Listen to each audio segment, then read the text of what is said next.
अंबिकापुर से इस वक्त एक बेहद चौंकाने वाली खबर सामने आ रही है, जिसने नगर निगम से लेकर पूरे प्रदेश के सियासी गलियारों में हलचल तेज कर दी है।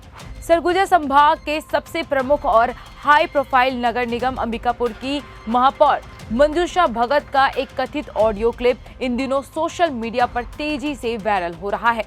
इस ऑडियो के सामने आने के बाद शहर की राजनीति में भूचाल आ गया है, क्योंकि इसमें सीधे तौर पर भारी भरकम राशि के लेन देन का मामला जुड़ा हुआ है। नमस्कार, उज्जवल भूमि देख रहे हैं आप, मैं आपके साथ श्रुति चांगड़े। यह पूरा विवाद राजमाता देवेंद्र कुमारी सिंहदेव जन्म महोत्सव मैदान में लगने वाले मीना बाजार से जुड़ा हुआ है। दरअसल शहर के इस प्रमुख मैदान में मनोरंजन के लिए मीना बाजार लगाया जाना था, जिसके लिए नियम अनुसार नगर निगम से आधिकारिक अनुमति यानी परमिशन की आवश्यकता थी। इसी मीना बाजार को लगाने की अनुमति देने के एवज में कथित रूप से 3 लाख रुपए के लेन देन की बातचीत का यह ऑडियो बताया जा रहा है।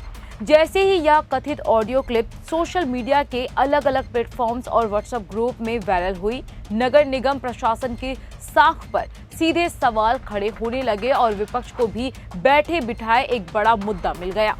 खबर में आगे बढ़ने से पहले आपको चर्चा में आए उस कथित ऑडियो क्लिप को सुना देते हैं। हेलो। हाँ बाबू, नमस्कार। नमस्कार बाबा। क्या हुआ है प्रोग्राम का? अरे बाबा, इतना दुनिया भर का दबाव मैं तो नहीं हूँ अभी। हाँ, इधर कार्यक्रम में आ गई। हेलो।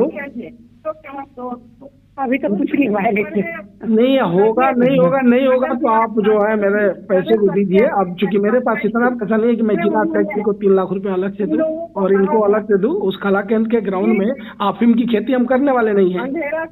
ठीक है, घर में किसी को बोल दूंगी तो चले जाओ। आप अभी हैं? घर में नहीं हूँ, किसी कब तक आएंगे? वो बोल देती हूँ, फोन लगा देती हूँ, चले जाना। कब तक आएंगे? घर में। इस पूरे मामले में सबसे बड़ा मोड़ तब आया जब खुद महापौर मंजूषा भगत इस विषय पर अपनी सफाई देने के लिए मीडिया के सामने आई। प्रेस कॉन्फ्रेंस के दौरान इस पूरे घटनाक्रम और आरोपों पर बात करते हुए महापौर बेहद भावुक हो गई और कैमरों के सामने रो पड़ी। रोते हुए उन्होंने अपनी बेगुनाही की दुहाई दी और इस वायरल वीडियो और ऑडियो को पूरी तरह से फर्जी, बनावटी और एडिटेड करार दिया। महापौर मंजूषा भगत का साफ कहना है कि यह ऑडियो उनका नहीं है, बल्कि आधुनिक दौर की तकनीकों का दुरुपयोग करके उनकी छवि को खराब करने के लिए एक बेहद सोची समझी राजनीतिक साजिश रची गई है।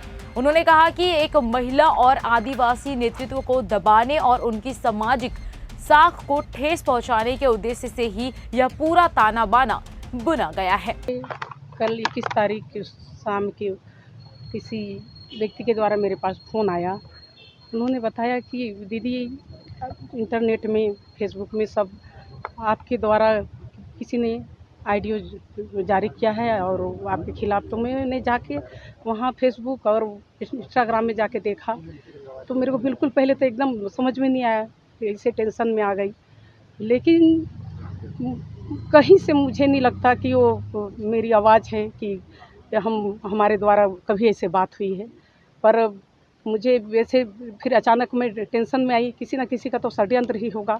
यही सोच के आज मैं आजेजा थाना आई हूँ और मैं यहाँ के थानेदार से भी रिक्वेस्ट की कि इस संबंध में जो ऑडियो कल वायरल हुआ है, बारीकी से जांच हो और जिसने संबंधित थी, जो व्यक्ति उसमें ऑडियो में ये भी दिखाया गया था, अनुराग मिश्रा करके एक व्यक्ति का ऑडियो सुनाई दे रहा था, तो उस बारीकी से जांच हो, दूध का दूध और पानी का पानी हो। अपने ऊपर लगे इन गंभीर आरोपों और वायरल ऑडियो के खिलाफ महापौर ने तुरंत कड़ा रुख अख्तियार किया।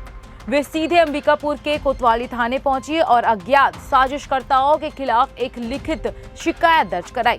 महापौर ने पुलिस से मांग की है कि इस फर्जी ऑडियो को तैयार करने वाले और इसे सोशल मीडिया पर वायरल करने वाले चेहरों को बेनकाब किया जाए। महापौर की इस लिखित शिकायत के बाद अब पुलिस महकमा भी पूरी तरह से रेस हो गया है। कोतवाली पुलिस ने मामले की संवेदनशीलता को देखते हुए इसे तत्काल जांच में लिया है। पुलिस अधिकारियों का कहना है कि इस कथित ऑडियो क्लिप की सत्यता की बारीकी से जांच की जा रही है। ऑडियो असली है या इसके साथ किसी प्रकार की छेड़छाड़, कटिंग या एडिटिंग की गई है, इसका अंतिम सच जानने के लिए इसे तकनीकी जांच और साइबर फॉरेंसिक लैब भेजा जा रहा है। महापौर मैडम, उनके साथ में एक अनुराग मिश्रा नाम के व्यक्ति के द्वारा कूट रचित फर्जी ऑडियो क्लिप प्रसारित कर सार्वजनिक रूप से प्रतिष्ठा धूमिल करने के संबंध में लिखित आवेदन पत्र लाकर पेश करी है और उन्होंने आवेदन में आग्रह किया है कि इस पर विधिवत कार्रवाई की जाए। अब इस पूरे घटनाक्रम ने अंबिकापुर की जनता और राजनीतिक विश्लेषकों के बीच कई गंभीर सवाल खड़े कर दिए हैं। सवाल यह है कि क्या वाकई या किसी उभरते हुए नेतृत्व को राजनीतिक रूप से खत्म करने का एक सुनियोजित चक्रव्यूह है, या फिर मीना बाजार की अनुमति की आड़ में चल रहे किसी जमीनी सच का हिस्सा। अगर यह ऑडियो पूरी तरह फर्जी है तो इसमें इस्तेमाल किए गए स्थानीय संदर्भ और विभागीय बातें इतनी सटीक कैसे हैं? और अगर यह असली है तो फिर आंसुओं के पीछे का सच क्या है? इन तमाम सवालों के जवाब अब पुलिस की अंतिम जांच और फॉरेंसिक रिपोर्ट के बाद ही सामने आ पाएंगे, जिसका इंतजार पूरे शहर को है।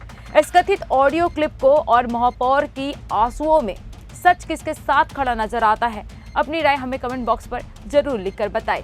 लाइक शेयर के साथ चैनल को सब्सक्राइब करना मत भूलिएगा।